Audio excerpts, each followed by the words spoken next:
Welcome to Apologetics and Prophecy, the official podcast of Calvary Solid Ground, a remnant church in Orangevale, California. I am Pastor Jed, and I will be your host as we bring you Bible studies and updates put through an apologetical and biblical lens to see just how close we are to the return of our Lord. Thank you for joining us today. Maranatha, everyone. So glad that you could join us for this Friday edition of Apologetics and Prophecy, where we're going to have a prophecy update for you in just a minute. But again, I want to remind you that in 2 weeks, on a Saturday, we will be having our first prophecy conference of the season, and it is going to be Lee Brainerd and Kurt Reed joining us. It is a free conference that will be available live streamed on our platforms. But if you are in the Sacramento area and you wish to join us in person, feel free to go to our website and register. Please let us know that you're coming. It's in the Connect tab with the events. Just find the event. And there'll be a Register Here tab. Just push on that and go ahead and sign up. It's totally free.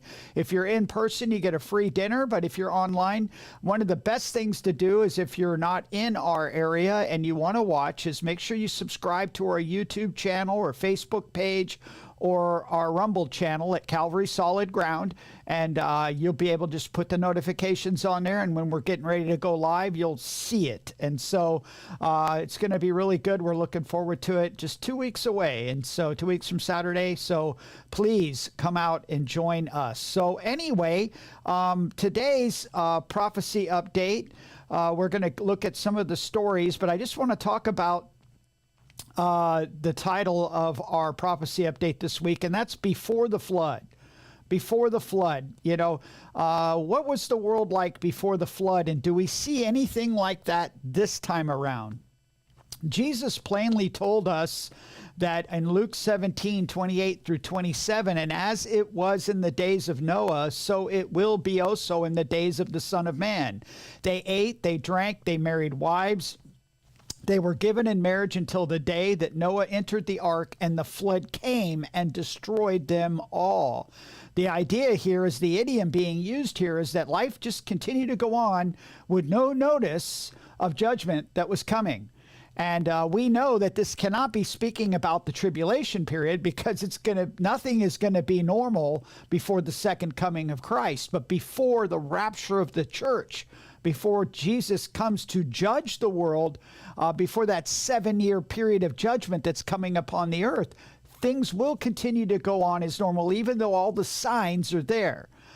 Even though that we're preaching and warning people that the time is coming, just as it was in the days of Noah. And what was it like in the days of Noah? Well, we read in Genesis 6:5, then the Lord saw that the wickedness of man was great in the earth, and that every intent of the thoughts of his heart was evil continually. And so, you know, we see around us a lot of evil happening, and we'll see some of those stories that we see that tonight. If we're starting to see these things happen, this is the main sign of the reason the flood came, was because man's heart was only evil continually. And we're reminded in Ephesians chapter 5, verses 11 through 13, and we have no fellowship with the unfruitful works of darkness, but rather expose them. That's one of the things we do here on this platform. For it is shameful even to speak of those things which are done by them in secret, but all things are exposed and made manifest by what? The light of the truth of the gospel. For whatever makes manifest is light, and that would be us here today exposing these things of darkness. And since it's been a couple weeks since we've had an update, but one of the things that happened, we don't take a lot of stock in astrological signs and things that happen, blood moons and all of those things. But one of the very interesting is we did have a partial eclipse since our last time that was here. And it happened during the sunrise in the east, on the East Coast. And somebody clipped a picture of it, and this is what it looked like. Oops. Boy. That's pretty ominous. And so since we've been over the sunrise over America, since we've been here, looked like this, and it sure looks like a couple horns of the devil to me. And so are those days of darkness? Are we getting ready for the flood? Is the flood coming? Are we looking like we're in the days of Noah? And that means that the rapture of the church is very new, and I would say so.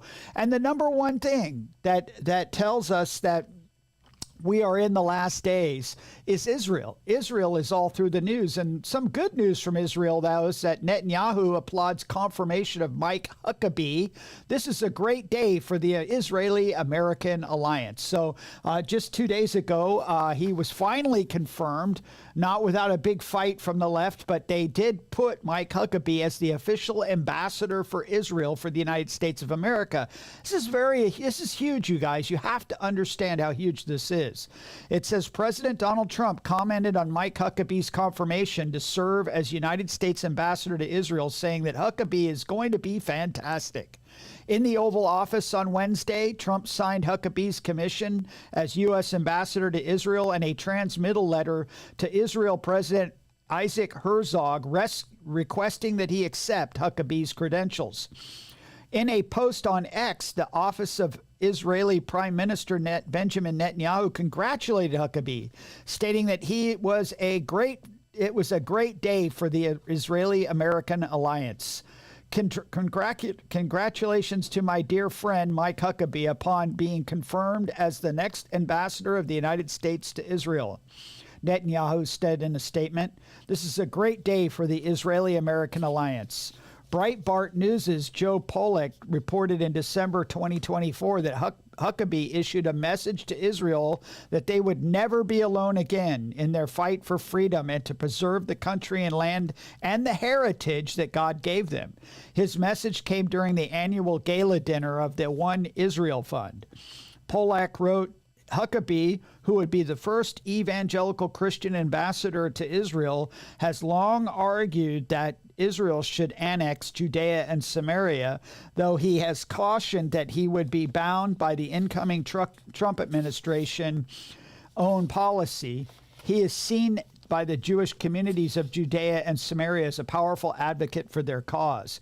In response to Netanyahu's statement congratulating him of his confirmation, the new ambassador expressed that he was looking forward to working with Netanyahu.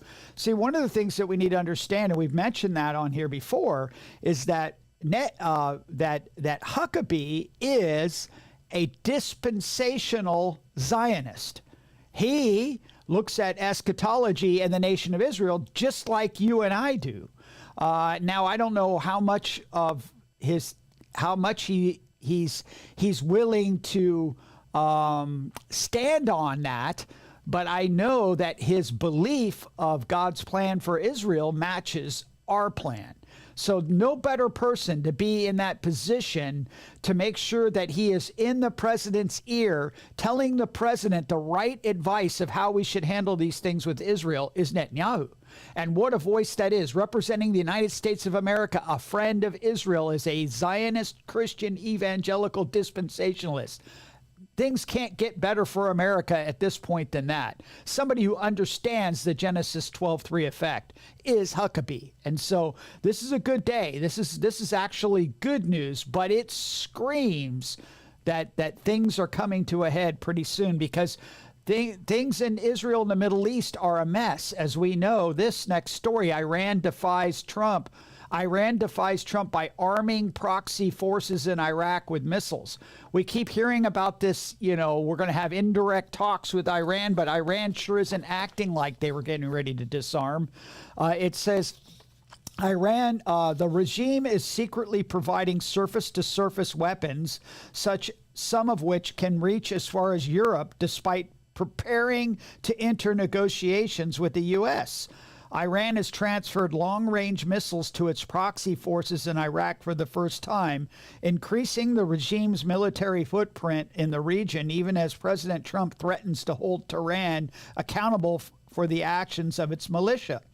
The Times has learned that Tehran has been bulking up its presence in the region by supplying a new batch of weapons to powerful Shia militias in Iraq, dashing hopes that Iran would withdraw support of it as it prepares to enter negotiations with the United States over its missile and nuclear program. The weapons were transferred last week, so this just happened last week, according to regional intelligence involved in monitoring the nearly 1,000-mile border between the countries. It was the first time long-range surface-to-surface missiles has been in possession of an Iran-allied militia in Iraq. Sources say the delivery was arranged by the Iranian Revolution Guards Air Force. So can somebody say F-35 strike from Israel is coming soon? Probably, but as you can see, this is a mess. But here is Hegseth talking about the Houthis. But watch to the end where he points out who the real problem is. And so this is what's going on right now. It's been a bad 3 weeks for the Houthis, and it's about to get worse. It's been a devastating campaign, whether it's underground facilities, weapons manufacturing, bunkers, troops in the open, air defense assets. We are not going to relent. And it's only to get more unrelenting until the Houthis declare they will stop shooting at our ships. And we've been very clear with the Iranians as well. They should not continue to provide support to the Houthis, and that message has been made very clear. So we have a lot more options and a lot more pressure to apply, and we know, because we see the reports, how devastating this campaign has been in them, and we will not relent.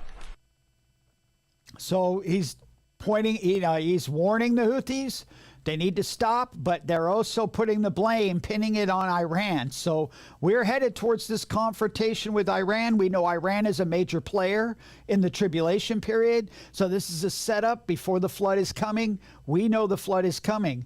And so it's coming. The flood of the tribulation period is on its way. And of course, who's another player that's been all in the news and up in everybody's face? And that's Turkey. And Turkey right here. Trump praises very smart Turkish strongman Erdogan, which is really interesting that, and I think he kind of shocked Benjamin Netanyahu by saying these words, but President Trump praised Turkish leader Erdogan for being very smart during a White House meeting with Israeli Prime Minister Benjamin Netanyahu Monday and suggested he could work as a mediator between Israel and Turkey. Why it matters. Critics including Republicans against Trump, slammed the president's praise for the autocratic leader Erdogan, a charge that's been levied against Turkey's president as for moves, including last month having his main opposition rival, the Istanbul mayor, detained along with over 100 other officials, which rights group says was politically motivated. Erdogan has been accused of eroding Turkey's democracy during his 22 years as president, with his government controlling the country's courts and most media. Trump's admiration for strong men is well documented.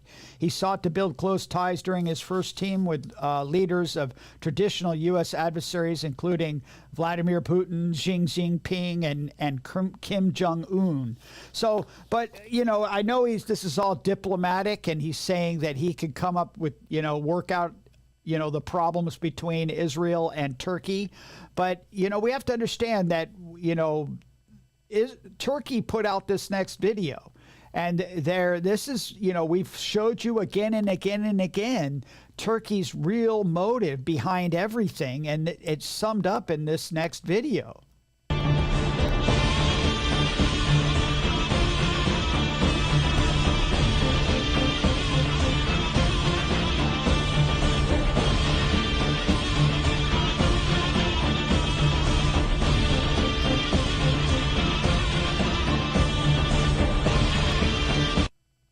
That's right. They want control of the Temple Mount. They want to go in and liberate Jerusalem from Israel and take control of it, just like they once had it during the Ottoman Empire. And that's his desire. And so keep our eyes on Turkey, because I don't think things are going to go well between that. They are another major player.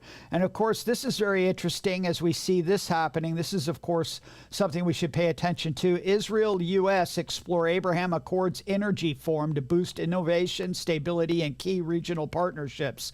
Now, we know they've been talking with Saudi Arabia about bringing Saudi Arabia into the Abraham Accords, and a lot of this will deal with the Temple Mount. It will deal with Gaza and the Judea and Samaria. So we're going to have to keep our eyes on all of this. But it says Israel has proposed establishing a new regional energy forum among Abraham Accord countries aimed at advancing cutting-edge cooperation on energy innovation and infrastructure. Israeli Energy Minister Eli Cohen said following high-level talks in Washington.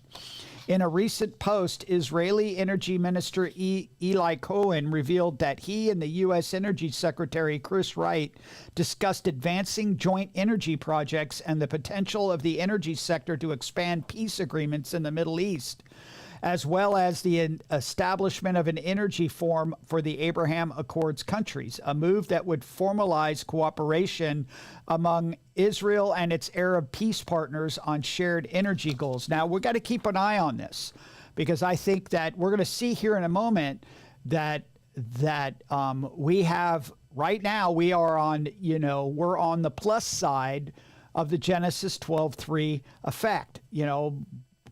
God promises to bless those that bless her and curse those that curse her. But the moment that we step into this idea of dividing the land or sacrificing land for peace, then we are in real big trouble of bringing to that point of bringing curses upon our nation. So we need to keep our eye on that. Now, a lot of people believe that the Abraham Accords is going to be the covenant that the Antichrist confirms when he brings a 7-year treaty to all of Israel being, liberated for Israel. And of course, some people look at it with the 1920, Hashemite kingdom of Palestine lines, but we'll see. We don't really know. Anything goes, but we do know that right now in the short term, that we have been Israel's biggest friend, and nothing could prove it more than this statement from Netanyahu right here. Remarkable friend of the state of Israel. You stand by us. You're standing with us. You are a great, great champion of our alliance. And you actually do the things that you say you do. And I think that people respect that enormously. I certainly do, and the people of Israel do. And I think the Jewish people do as well. We just saw your representative in the Department of Justice fighting anti-Semitism, standing up for Israel in international forums.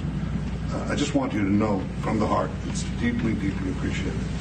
As you said, we had the opportunity to talk today about many subjects. First, if I can mention tariffs, it's a subject of some interest today. I can tell you that I said to the President a very simple thing. We will eliminate the trade deficit with the United States. We intend to do it very quickly. We think it's the right thing to do. And we're going to also eliminate trade barriers, a variety of trade barriers that have been put up unnecessarily. And I think Israel can serve as a model for many countries who ought to do the same. I recognize the position of the United States. It says, we're allowing other countries to put tariffs on us, but we don't put tariffs on them. And, I'm a free trade champion, and free trade has to be fair trade. And I think that's basically the position that you have put forward, Mr. President. We are going to eliminate the tariffs, and rapidly. I had the opportunity to speak to Secretary Lutnick yesterday. We talked about how we could effect this quickly, and I hope to bring a solution very quickly. We're not talking about intentions. We're not talking about just words. We're talking about results. And those results are going to come. That's the first. Thank you very much. It's very nice. Thank you. Thank you. Mr. President, what about the hostages here? Well, I What about the didn't hostages? Let him finish. finish. I'm going to begin. So as you can see from Netanyahu's own speech there, that they are, very good. We're very good friends with Israel. They're happy with what's happening, and I believe this will bring short-term blessings. We know that eventually, though, Israel's all in the news. Israel is that's important prophetically, but we also have to understand that there will come a time when all the nations will turn against Israel, including the United States. And so we can expect to see that. But we are so close to the flood coming of the tribulation period. Here's another story that we continue to keep our eyes on, because I think it's going to be extremely important when it gains bipartisan push.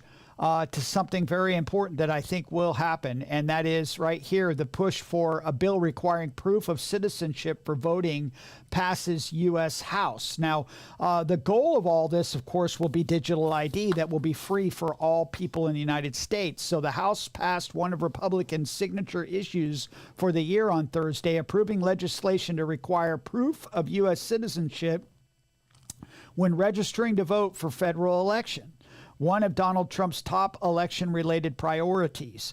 Nearly all Democrats lined up against the bill and warned that it risks defranchising millions of Americans who do not have ready access to the proper documents. That's a lie. You need an ID for everything. Why not to vote, right? Trump has long signaled a desire to change how elections are run in the U.S. and last month required a sweeping executive order that included a citizenship requirement among election-related issues. And I believe this is all going to come with a push for digital ID. Can't have a digital currency without digital ID. You got to have digital ID first. And so they've already passed the Real ID Act goes into effect, I think, in May or June. And you have to have a real ID. And any person that has a real ID, you now have the only thing left is you already have a digital identity because that's put into the computer. All of those documents you took in to make the real ID, they're just printing up what's already in the mainframe of the computer. They just need to add biometrics to that. And that will be the next step. Is your biometric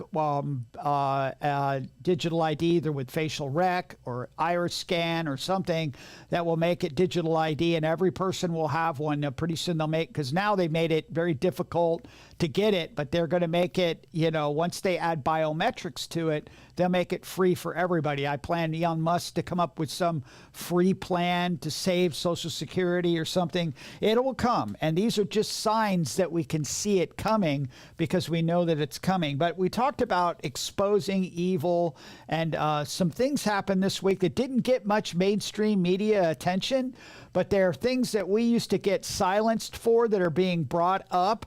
And President Donald Trump is taking care of some business. And we need to put our thumbs up when it's good stuff. When it's bad, we have a tendency to point out all the bad stuff and say that he's the Antichrist, and we have Paula White, we have all this horrible stuff, and stablecoin, the stuff he's doing, all this stuff is bad, and we forget all the really good stuff that he's doing and stuff that we've been fighting for a long time. He's bringing up to the forefront with 3 executive orders that just signed up the day before yesterday, and we're going to look at 3 of them that are pretty amazing because they deal with stuff that we've talked about that would have got us canceled before, and now it's all out in the open. And the first one is addressing risks from Chris Krebs and government censorship. And you're probably saying, who is Chris Krebs? Well, we brought him up before when we talked about CISA. And this is pretty incredible. It says, this is taught, but he did this thing. It says, Christopher Krebs, the former head of the Cybersecurity and Infrastructure Security Agency, is a significant bad faith actor who weaponized and abused his government authority. Krebs' misconduct involved the censorship of disfavored speech implicating the 2020 election and COVID-19 pandemic. In other words, canceling our videos and canceling our posts online. This is the guy that was responsible for it, and Trump just signed an executive order to hold him accountable. That's good stuff, right? It says, under Krebs' leadership, suppressed conservative viewpoints under the guise of combating supposed disinformation, and recruited and coerced major social media platforms to further its partisan mission. We got strikes on this platform for bringing up these very things. You could not mention J6. You could not mention 2020. You could not mention anything against the COVID narrative without getting canceled, without having your videos removed. That's changed, you guys. The narrative's changed. It's now mainstream news, these things that are happening. And so CISA covertly worked to blind the American public to the controversy surrounding Hunter Biden's laptop. Remember? That'd get you kicked off. But now it's come out as true that the intelligence agencies were wrong, right?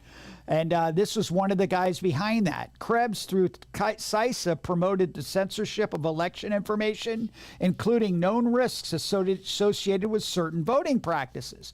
If you said anything about machines or, electronic counting or mail-in ballots, or remember the big thing came up, safe and effective, most secure election in history underneath your little post that you made, remember the fact checkers? Well, this is all now coming out that they're fighting back, right? This is good stuff, right? Including an inappropriately and categorically dismissing widespread election malfeasance and serious vulnerabilities with voting machines. Krebs skilled the bona fide debate about COVID-19 by attempting to discredit widely shared views that ran contrary to CISA's favored perspectives. So people like Malone and others, people like that we would, Dr. Simone, people, we post their stuff. Of course, remember the FDA ad with the horse saying that ivermectin was just for horses. If you tried to say anything about hydrochloroquine, you were taken off the social media. This is the guy who did it. And so now they're holding him accountable, which is pretty amazing. But it didn't stop there. There was 3 of them all in one day. The second one was this one, addressing risks associated with outrageous leaker and disseminator of falsehoods. Boy, that just sounds bad, don't it? Whoever this is going after, it don't sound very good for them. It says, this is talking about a guy named, this is Miles Taylor. Miles Taylor was entrusted with the solemn responsibility of federal service, but instead prioritized his own ambition, personal notoriety, and monetary gain over fidelity to his constitutional oath. While serving as an administrator staff assistant at the Department of Homeland Security, Taylor stoked dissension by manufacturing sensationalist reports on the existence of a supposed resistance within the federal government that vowed to undermine and render ineffective a sitting president. He illegally published classified conversations to sell his book under the pseudonym Anonymous, which is full of falsehoods and fabricated stories. In doing so, Taylor abandoned his sacred oath and commitment to public service by disclosing sensitive information obtained through unauthorized methods and betrayed the confidence of those of whom he served. Where a government employee improperly disclosed sensitive information for the purposes of personal enrichment and undermining our foreign policy, national security, and government effectiveness, all ultimately designed to sow chaos and distrust in government. This conduct could properly be characterized as treasonous and as possibly violating the Espionage Act, and therefore makes such an employee ineligible for access to national secrets. So both the other person and this person both lost all of their security clearances. They are now, these executive orders force the DOJ and the FBI to investigate these people. So that's what's happening here. This is the tide has turned, and these are the things that we need to be happy about as Christians, that we've been fighting for free speech. We are watchmen on the wall, and our ability to be able to be watchmen on the wall has gained a lot of traction, and the ability to be able to be free to tell people that the flood is coming. That these are just signs that the heart of man is wicked. Look at these wicked people being exposed. And we understand and know that this is all going to come to the head with the Antichrist and the tribulation period. So you need to get in the boat now before the flood starts. And that's the point here. We got one more, though. And this one's huge. And you're probably going to be asking, who in the world are these people? But that's extremely important. This last one is addressing risks from Sussman Godfrey. And you're probably like, who in the world is that? Well, let's read this and I'll let you know. Lawyers and law firms that engage in activities detrimental to critical American interests should not have access to our nation's secrets, nor should their conduct be subsidized by federal taxpayer funds or contracts. My administration must also take appropriate and necessary measures to guard against the actual, potential, or perceived conflicts of interest that arise when the government funds, engages with, or otherwise devotes resources to law firms and their clients that engage in conduct undermining critical American interests and priorities. I have determined that action is necessary to address the significant risks, egregious conduct, and conflicts of interest associated with Sussman Godfrey LLP. Sussman spearheads efforts to weaponize the American legal system and degrade the quality of American elections. Sussman also funds groups that engage in dangerous efforts to undermine the effectiveness of the United States military through the injection of political and radical ideology, and it supports efforts to discriminate on the basis of race. Sussman itself engages in unlawful discrimination, including discrimination of the basis of race. For example, Sussman administers a program where it offers financial awards and employment opportunities only to students of color. Means if you're white, forget it. My administration is committed to ending such unlawful discrimination perpetrated in the name of diversity and equity and inclusion policies, ensuring federal benefits support the laws and policies of the United States, including those laws and policies promoting our national security, respecting the democratic process. Those that engage in blatant discrimination and other activities inconsistent with the interest of the United States should not have access to our nation's secrets, nor be deemed responsible stewards of any federal funds. So you might be asking, what's the big deal? This is the corporation that it's a lawyer. It's a corporation of lawyers that are defending. They are defending Dominion voting machines in their lawsuit against Fox News. So you can see they got caught up in some bad practices. They're being pointed out to make them to be discredited for what they're doing. And we understand that Dominion is they make their money off the government because of their machines. And we know we're trying to get rid of those things. But this is all coming to a head right now. So we need to be thankful as things are being exposed, but it's just another symptom, the sign of the heart of man that we talked about earlier, telling us the flood is coming. And then, of course, this is a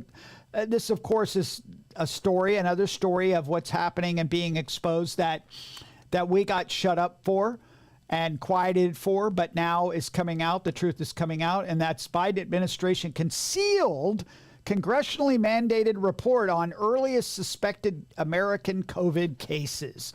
Oh, sure, right?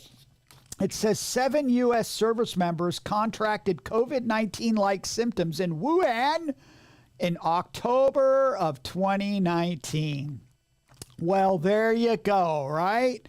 7 Americans may have contracted COVID-19 in Wuhan in October of 2019, 7 months before the reported start of the pandemic, according to a bombshell military report obtained by the Washington Free Beacon that the Biden administration concealed from the public. The December 2022 report, which the Biden administration was required by law to release to the public over 2 years ago but didn't, reveals for the first time that 7 U.S. military service members contracted COVID-19-like symptoms during or their participation in the World Military Games in Wuhan, China in October 2019, contradicting the Biden administration's public claims in 2021 that there was no evidence that any American participants contracted the virus in those games, meaning he lied. The revelation adds to the mounting body of evidence that the virus was circulating in Wuhan for months before China disclosed it to the world in December of 2019, and further bolsters the growing consensus that it could have leaked into the human population from a Chinese lab. And remember all those people that were saying, oh, we caught COVID before 2020, or it was around before then. Oh, you got silenced. You got shut up. If we tried to say it came from a lab, remember all of this stuff was happening. And of course, who is still pinning the blame on us that we're telling the truth? It's coming out that we were telling the truth. Listen to this video all the way to the end. This everybody's favorite human cockroach, which we shouldn't call people names, but let's just be real. It's our friend Anthony Fauci. Let's listen. What is likely to happen, I don't know if it's going to be next year or 10 years or 15 or 20 years from now, is the emergence of another respiratory disease. It may be another coronavirus, because we know that coronaviruses really, mostly in bats, have the capability of binding to receptors that are in humans. It could be another flu. We're dealing with H5N1 now, which is bird flu, which has taken the somewhat disturbing step of infecting mammals, namely cows and cats and other mammals, which means it's adapting itself more to a human. So my concern, Walter, is that whenever that happens, the next outbreak will be of a respiratory disease that's easily transmissible, that has a significant degree of morbidity. And we are making this a little bit more dangerous with the cuts and our attitude toward science? Oh, absolutely. It's the cuts in our attitude towards science, because we are pointing out the lies that they told before, and that's the problem. Your misinformation and disinformation. And so we know this is all going to come to a head. I mean, all 2021 was a dry run for the tribulation period. And these experts, these technocrats, these people that are going to be the ones that are behind and, that are supporting the Antichrist, telling people that you need to listen to him and follow everything he says. And the world, unfortunately, will fall in hook, line, and sinker. And then there's this next story that, of course, is something we've been following, and that's now the artificial intelligence therapist can see you now. Yes, that's right. They now have artificial intelligence psychologists now, therapists now. And, of course, Billy Crone talked about this years ago with the AI invasion, but now it's really starting to come to a head. New research suggests that given the right kind of training, AI bots can deliver mental health therapy with as much efficacy as or more than human clinicians. The recent study published in the New England Journal of Medicine shows results from the first randomized clinical test for AI therapy, meaning they're already using it. Researchers from Dartmouth College built the bot as a way of taking a new approach to a long-standing problem. The U.S. continues to grapple with an acute shortage of mental health providers. I think one of the things that doesn't scale well as humans, says Nick Jacobson, a clinical psychologist who is part of this research team. For every 340 people in the U.S., there's just one mental health clinician, according to some estimates. So we'll just turn all these robots into psychologists, and they'll, but who programs the robots? And so you can see these things are going in the wrong direction. And then, of course, we saw this, another sign that the flood is coming is this Prophecy Newswatch article from yesterday, which is dangerous cultural shift legitimizing political violence. We've been noticing, violence is another sign of the tribulation period. And it says, in what can only be described as a chilling turn in American political discourse, segments of the political left are increasingly normalizing and in some cases outright endorsing violence as a legitimate response to ideological disagreement. What was once considered fringe extremism is now permeating mainstream thought, signaling a cultural shift that threatens the very fabric of our democratic republic. The seeds of this trend have been visible for years. Riots under the banner of Antifa and Black Lives Matter resulted in billions of dollars in damage, entire neighborhoods razed, and lives lost. University campuses turned into battlegrounds where conservative speakers were not met with debate but with mob rule, just like in Davis. Brad Tatum was there, and they came and destroyed the whole table and beat people up, and the police didn't do anything. Vandalism and chaos, with the new left no longer debates ideas. They silence opposition through fear and destruction. According to their findings, 31%, 1 in 3 Americans believe that it's at least somewhat justified to murder Elon Musk.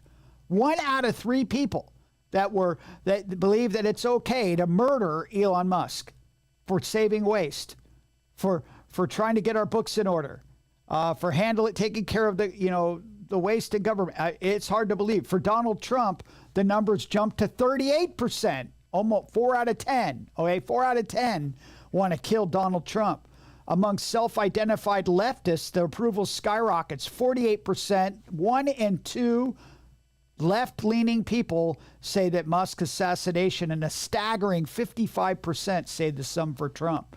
These aren't just statistical anomalies. These are mainstream citizens, our neighbors, coworkers, and fellow voters who now believe that murder is an acceptable answer to political disagreement. Sounds a lot like the love of many have grown cold, and that violence is in the heart of all men. Their heart was only evil continually. Sounds like the world before the flood to me. Then what about this? We see persecution on the rise.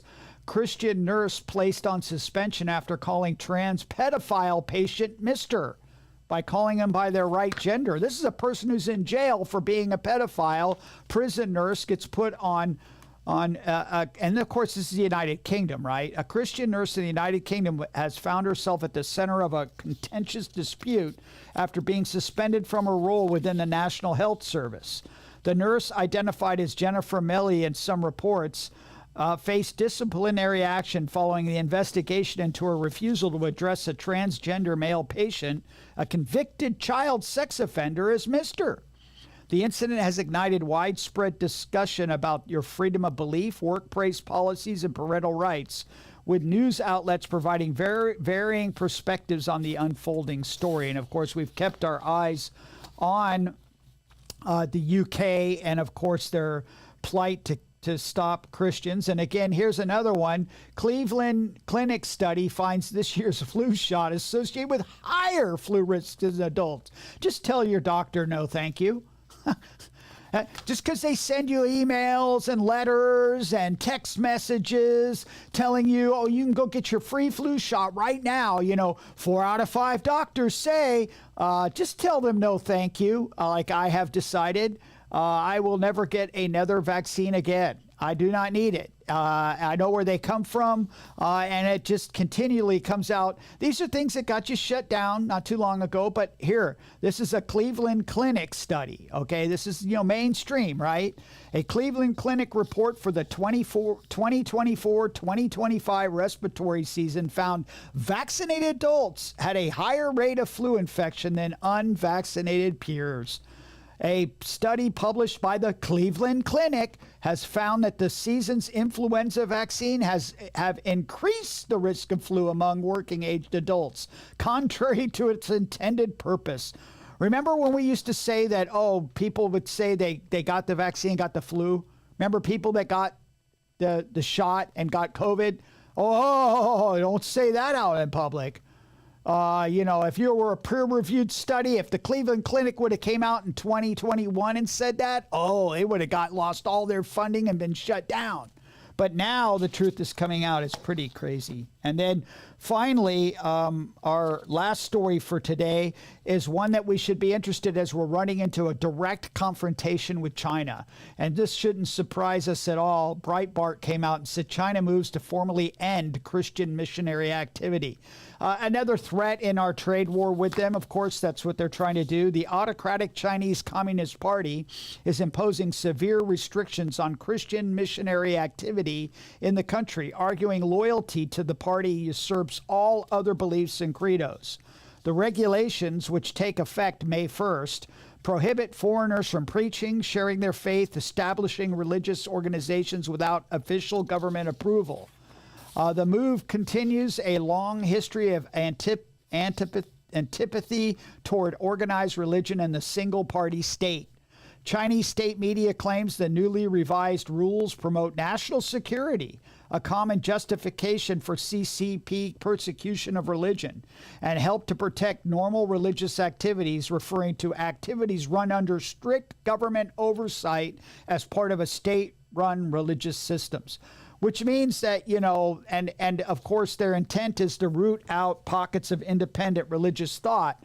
And they have state-run religious churches where they actually pay the pastors. But if the pastors are not allowed to say anything against the government, they're not to say anything bad about the government or any of the things the government does. And if they do, they lose their credit rating and they lose their status and can actually be arrested. So, and of course, there's people in the United States that applaud the Chinese that want, like people like, Klaus Schwab, who said that the Chinese social credit score was a good thing and that other countries should come alongside and use their pattern, and it's just a mess. But before we leave today, I just want to remind you guys that we understand that we are, we are entering into the time of the fall of humanity, and I can sum it up with one picture. I can show you that humanity is doomed and that the flood of the tribulation period is on its way. It all says in one picture. Here it goes. There you go. That's what we've come down to in America. And when you look at a picture like that and you just scratch your head and understand that is the photographic evidence of a debased mind, that is the last phase, that means that the tested human heart that has been given over by God to a debased mind is nowhere. The only thing left for it is to be judged. And that judgment is coming, and that is known as the tribulation period. And Jesus likened it to the days of Noah before the flood. And so we just need to be reminded that for Noah, it says in Genesis 7:7, so Noah with his sons, his wife, and his sons' wives went into the ark because of the waters of the flood. The rain is starting, you guys. The setup for the tribulation, the exposing of the heart of man that we saw today, the evil of the heart of man that is wicked and evil only continually. It's debased. It's unprovable. It is headed towards the tribulation, or what is known as the flood. The flood starting. You need to get into the ark. And for you and I, that ark is Jesus Christ. If you have not placed your faith and trust in Jesus Christ, if he is not your sole trust for salvation, for everything, you need to stop and do it now, because the news is changing so fast. The evidence of the human heart is being exposed, and evil and things that we never thought that we talked about before and got canceled for, but it's becoming evident that the symptom in the soul of America is sick. And there is no hope left for it except for the world. The world is headed to judgment because it has rejected Jesus Christ. So you need to stop and make sure that you have not, and that your heart is right before God by receiving the forgiveness of your sins through the finished work of Jesus Christ on the cross, by calling out to him and asking him to save you of your sins and come into your life and set up shop in your heart by being born again. And that way you can know that that you have climbed into the ark. The ark is Jesus Christ. And that remember, Noah and his family were taken away before the flood came. Lot was taken out of the city of the plains before the fire fell down. And for you and I, we will be taken away in the rapture of the church before the tribulation comes. But the signs are here. The raindrops have already started. And it's time to make sure that you've gotten into the ark. So continue to look up. Our redemption draws near. The flood is coming. And we need to make sure that we are prepared and warning people and warning every man that time is short. Playing around with trying to, test the waters of Christianity like you're, testing your toe into the temperature of the water. Now, you need to dive in because you don't have much time. The flood is coming. You need to get in the ark today and do it now before it's too late. Because as I say, time is short. And so we're going to end as we start every episode with the cry that says, Lord Jesus, come. And that is Maranatha. If you have been blessed by this podcast, please subscribe and share to help get the word out in these last days. If you'd like more information or to contact us, please go to calvarysolidground.com. God bless you, and see you next time on Apologetics and Prophecy.